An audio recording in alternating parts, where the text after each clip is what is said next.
مسیح میں آج شام آپ سبوں کو سلام۔ ایک بات جس کو میں اور آپ اپنی دو طرح کی زندگی میں تجربے سے جانتے ہیں۔ دو طرح کی زندگی سے مراد میری توبہ سے پہلے اور توبہ کے بعد۔ توبہ سے پہلے جو ہماری زندگی تھی ہم اس سے بھی واقف ہیں، اور جو توبہ کے بعد ہماری زندگی ہے ہم اس سے بھی واقف ہیں۔ کوئی شخص جب توبہ اس نے نہیں کی ہوتی، اس شخص کو مسیح کے پاس لانا کتنا مشکل لگتا ہے۔ ہم اس کے لیے دعائیں کرتے ہیں، ہم یہ دعا کرتے ہیں کہ وہ کلام سنے اور خدا اس کی زندگی میں کام کرے، لیکن جب وہ شخص توبہ کر لیتا ہے، مسیح کے پاس آ جاتا ہے، لیکن مسیح کے پاس آنے کے بعد جب وہ گر جاتا ہے تو پھر اس کا بحال ہونا اس جگہ پر وہ اس کے لیے اسٹرگل کرتا ہے۔ یہ دو چیزیں جو ہیں بڑی عجیب سی ہیں، اس کے پیچھے کون ہے؟ تو آج ہم اسی بات کے پر غور کریں گے، دو حوالہ جات دیکھیں گے۔ آئیے میرے ساتھ دیکھیے افسیوں کی کلیسیا کے نام پولس رسول کا خط، اس کا 4 باب، اس کی 27ویں آیت۔ کلام میں لکھا ہے، اور ابلیس کو موقع نہ دو۔ اس کے ساتھ دیکھیے پترس رسول کا پہلا خط، اس کا 5واں باب، اس کی 8ویں آیت۔ تم ہوشیار اور بیدار رہو، تمہارا مخالف ابلیس گرجنے والے شیر ببر کی طرح ڈھونڈتا پھرتا ہے تاکہ کسی کو پھاڑ کھائے۔ آمین۔ یہ دونوں باتیں دونوں رسول ہیں۔ ان دونوں رسولوں نے جو باتیں لکھی ہیں وہ ایمانداروں کو لکھی ہیں، ایسے لوگوں کو نہیں لکھی جنہوں نے توبہ نہیں کی۔ یہ وہ لوگ ہیں جنہوں نے توبہ کی۔ افسس کی کلیسیا کے لوگ وہ لوگ ہیں جو بتوں کی پرستش کرتے تھے اور ان کی زندگی گناہ سے بھری ہوئی تھی، لیکن جب وہ مسیح پر ایمان لے آئے تو وہ روح القدس سے بھر گئے اور ان کے گناہ دھل گئے اور انہوں نے گناہ کی زندگی چھوڑ دی۔ تب اس وقت پولس ان کو کہتا ہے کہ ابلیس کو موقع نہ دو، اور پترس اس بات کو ہمارے لیے اور اوپن کر دیتا ہے، کیوں موقع نہ دے؟ کیونکہ وہ گرجنے والے شیر ببر کی طرح ڈھونڈتا پھرتا ہے تاکہ کسی کو پھاڑ کھائے۔ پہلے اس کا پلان، جب کوئی شخص گناہ میں ہوتا ہے تو وہ یہ اسی کوشش میں رہتا ہے کہ وہ شخص گناہ میں رہے، وہ مسیح کے پاس نہ آئے۔ وہ ہر طرح سے منصوبہ سازی کرتا ہے، ایسے پلان کرتا ہے کہ وہ شخص کبھی کلام سننے کے لیے چرچ نہ جائے، خادموں کے پاس نہ بیٹھے، خادموں کی چھوٹی چھوٹی باتوں سے وہ ڈسارڈ ہو جائے۔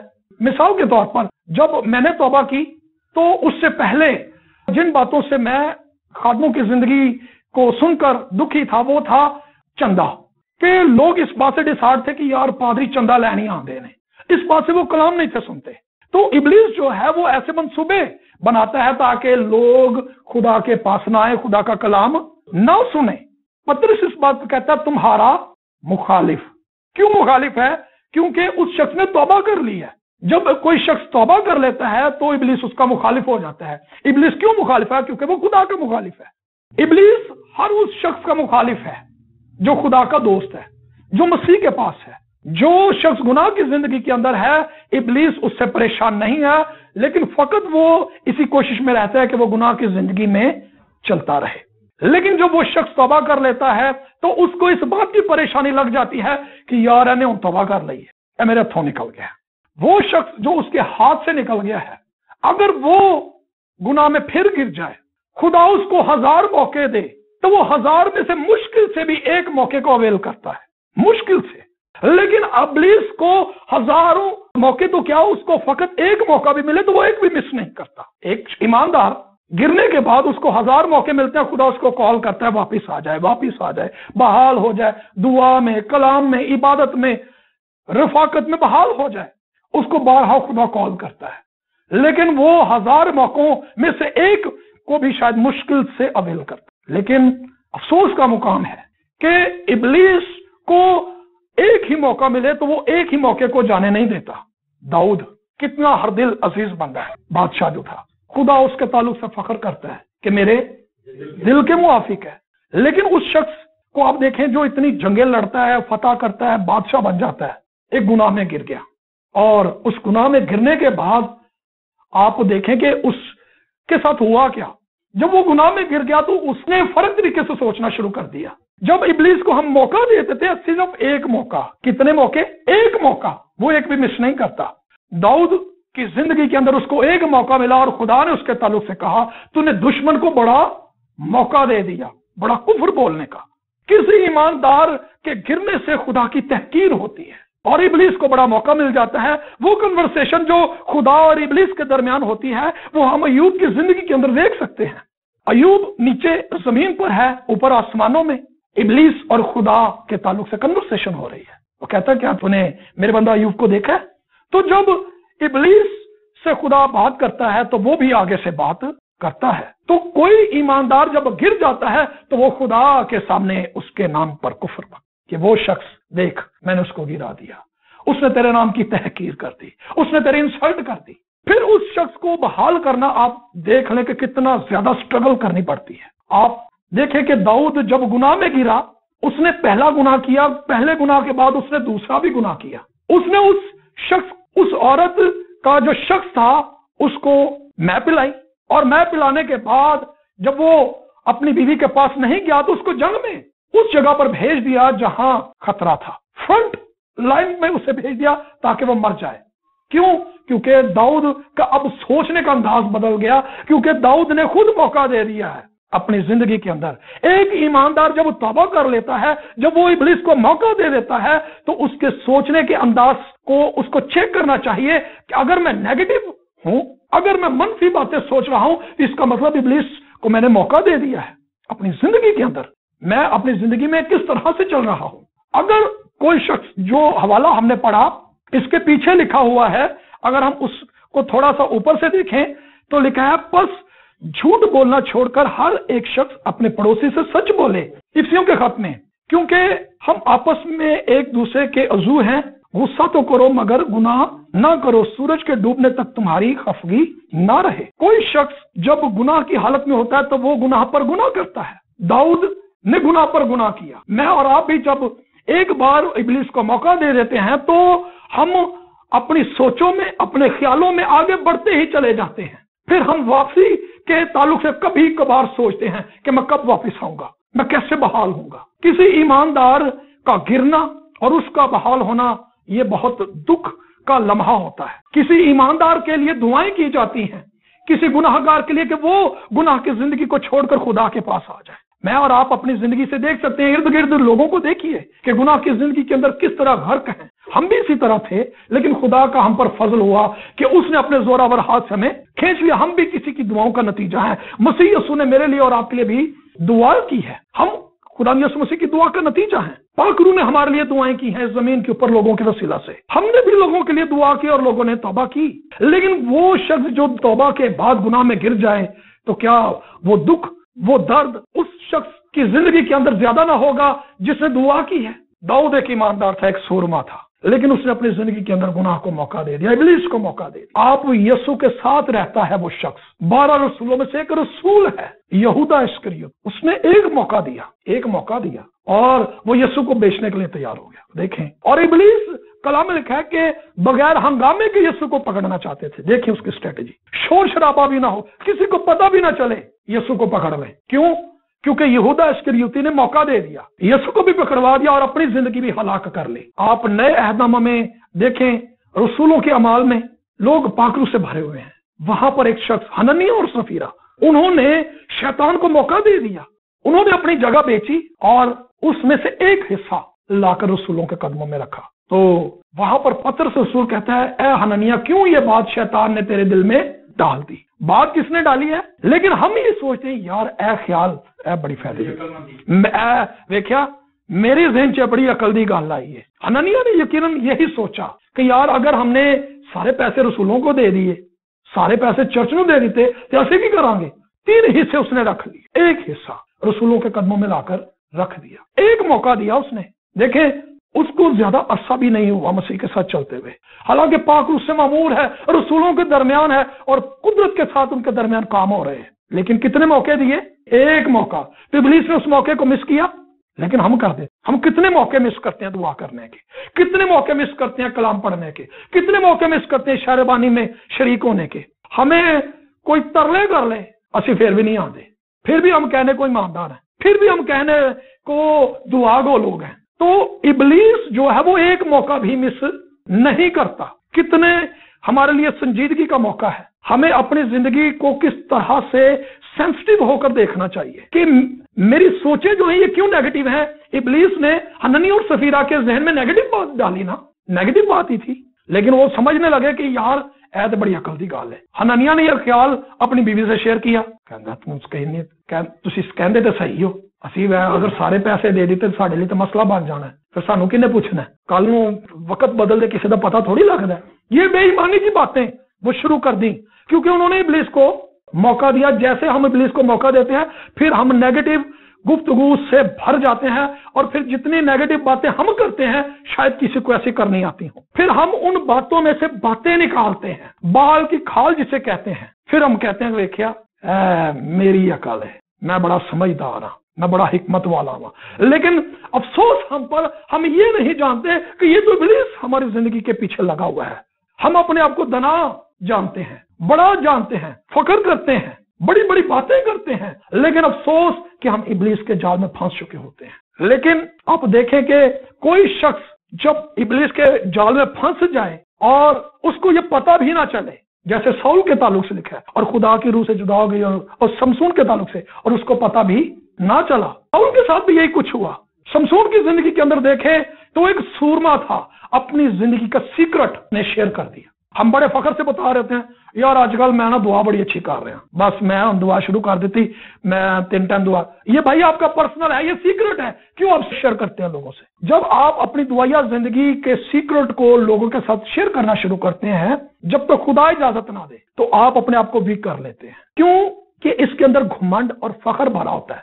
हमें पता होता है कि हम दूसरों के सामने अपना बताएं कि जी हम दुआ कर रहे हैं, हम कलाम पढ़ रहे हैं, हम चर्च जा रहे हैं। और अफसोस कि जब हम ऐसी जिंदगी गुजार रहे होते हैं, और कलाम में लिखा है हम बहकर दूर, लिखा है दूर ना चले जाओ, लेकिन हम बहकर दूर निकल चुके होते हैं, हमें पता भी नहीं होता कि हम कितनी दूर जा चुके हैं। हमें मसीह के पास लाने के लिए कितनी मेहनत की गई, और हमने मसीह से दूर जाने में कितनी आसानी से मौका दे दिया, कितनी आसानी से। और हम अपनी जिंदगी के अंदर मसाइल के अंदर घिरे रहते हैं, और मामलात के अंदर फंसे रहते हैं। हम उन मामलात को सुलझाना चाहते हैं, लेकिन तो भी हम कभी सुलझा नहीं पाते। क्यों? क्योंकि हमने इब्लीस को मौका दे दिया। वो मुखालिफ ऐसा मुखालिफ है, आप देखें कि जो खुदा की मुखालफत करने से नहीं हटा, खुदा के सामने खड़ा हो गया, यीशु की आजमाइश करने के लिए आ गया। मैं और आपके सामने क्या हैसियत रखते हैं? क्या वो हमें आसानी से गिराना लेगा?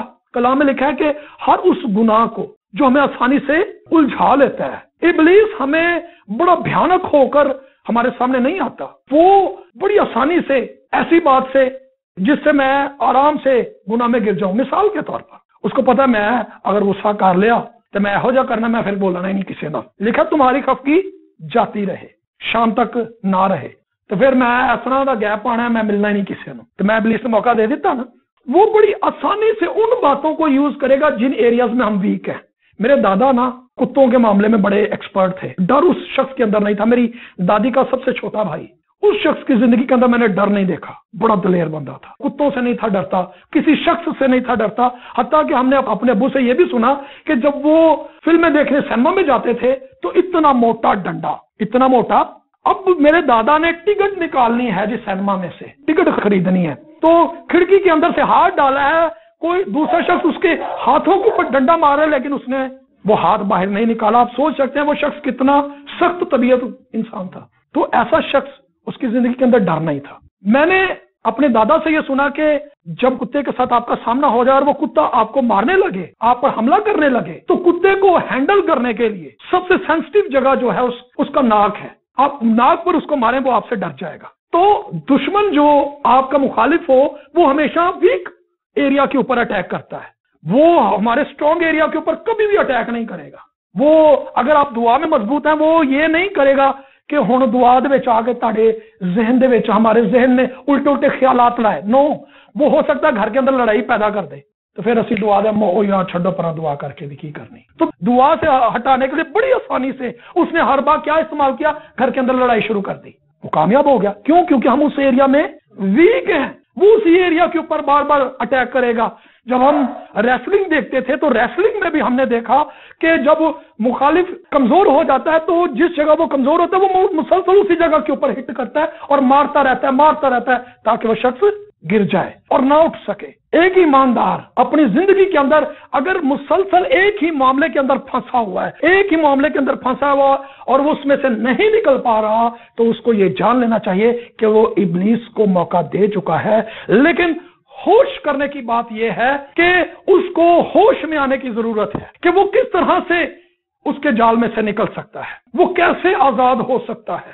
پہلی بات، نمبر ایک بات، اس کو خدا کے حضور آنا چاہیے، آنسو بہانے چاہیے، روزہ رکھنا چاہیے۔ داؤد نے بھی روزہ رکھا، داؤد نے ماتم کیا۔